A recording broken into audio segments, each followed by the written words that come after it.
A cube T V പ്രേക്ഷകർക്ക് ഹൃദയം നിറഞ്ഞ നമസ്കാരം. ഇന്നത്തെ പ്രധാന വിദ്യാഭ്യാസ വാർത്തകൾ വിശദമായി നോക്കാം. Central board of secondary education (CBSE) സ്കൂളുകളിൽ 3 മുതൽ 8 വരെ ക്ലാസുകളിലെ വിദ്യാർത്ഥികൾക്ക് ആർട്ടിഫിഷ്യൽ എയും കോമ്പ്യൂട്ടേഷണൽ എയും വിഷയങ്ങളായി അവതരിപ്പിച്ചിരിക്കുന്നു. ദേശീയ വിദ്യാഭ്യാസ നയത്തിനനുസരിച്ച് വിദ്യാർത്ഥികളിൽ ചെറുപ്പം മുതൽ സാങ്കേതിക അറിവ്, താർക്കിക ചിന്ത, നവോത്ഥാന കഴിവുകൾ എന്നിവ വളർത്തുന്നതിനുള്ള പ്രധാന മുന്നേറ്റമായാണ് ഇത് വിലയിരുത്തപ്പെടുന്നത്. അതേസമയം മെയിൻ 2026 ഏപ്രിൽ സെഷൻ ആരംഭിച്ചിരിക്കുകയാണ്.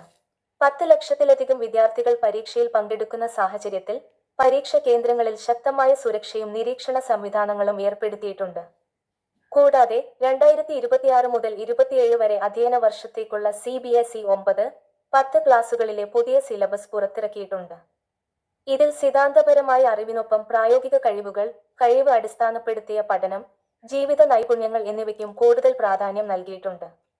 ഉയർന്ന വിദ്യാഭ്യാസ രംഗത്ത് Indian institute of technology Madras (IIT Madras) ഒരു അന്താരാഷ്ട്ര സർവകലാശാലയുമായി പുതിയ അക്കാദമിക് സഹകരണ കരാറിൽ ഒപ്പുവെച്ചിട്ടുണ്ട്.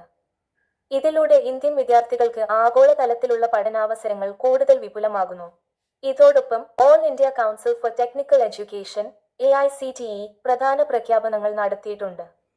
National Institute of Securities Markets (NISM) സംഘടിപ്പിക്കുന്ന National Financial Literacy Quiz 2026 (NFLQ) മത്സരത്തിന് രജിസ്ട്രേഷൻ ആരംഭിച്ചിരിക്കുകയാണ്. UG, PG വിദ്യാർത്ഥികളുടെ സാമ്പത്തിക അറിവ് വർദ്ധിപ്പിക്കുന്നതിനായി സംഘടിപ്പിക്കുന്ന ഈ ദേശീയതല മത്സരത്തിൽ ഓൺലൈൻ റൗണ്ടിൽ നിന്ന് ദേശീയ ഫൈനൽ വരെ 4 ഘട്ടങ്ങൾ ഉണ്ടായിരിക്കും. മൊത്തം 12 ലക്ഷം രൂപ സമ്മാനത്തുക പ്രഖ്യാപിച്ചിരിക്കുകയാണ്. കൂടാതെ കൂടുതൽ വിദ്യാർത്ഥികൾ പങ്കെടുക്കാൻ സ്ഥാപനങ്ങളെ പ്രോത്സാഹിപ്പിച്ചിരിക്കുകയാണ്. അതുപോലെ തന്നെ എഞ്ചിനീയറിംഗ്, മാനേജ്മെന്റ്, ഡിസൈൻ, അപ്ലൈഡ് സയൻസുകൾ തുടങ്ങിയ വിവിധ മേഖലകളിൽ PhD പഠനം നടത്തുന്ന ആദ്യവർഷ വിദ്യാർത്ഥികൾക്കായി AICTE ഡോക്ടറൽ ഫെലോഷിപ്പ് (ADF) പദ്ധതിയിലേക്ക് അപേക്ഷകൾ സ്വീകരിച്ചുകൊണ്ടിരിക്കുന്നു. ഗവേഷക വിദ്യാർത്ഥികൾക്ക് ഇത് വലിയ പിന്തുണ നൽകുമെന്നാണ് പ്രതീക്ഷ. ഇതിനിടെ ഗുജറാത്ത് സർക്കാർ 11,000 പ്രൈമറി സ്കൂൾ അധ്യാപകരെ നിയമിക്കാൻ പ്രഖ്യാപിച്ചിട്ടുണ്ട്. ഇത് സ്കൂൾ വിദ്യാഭ്യാസ നിലവാരം ഉയർത്താനുള്ള പ്രധാന നീക്കമായി കണക്കാക്കപ്പെടുന്നു.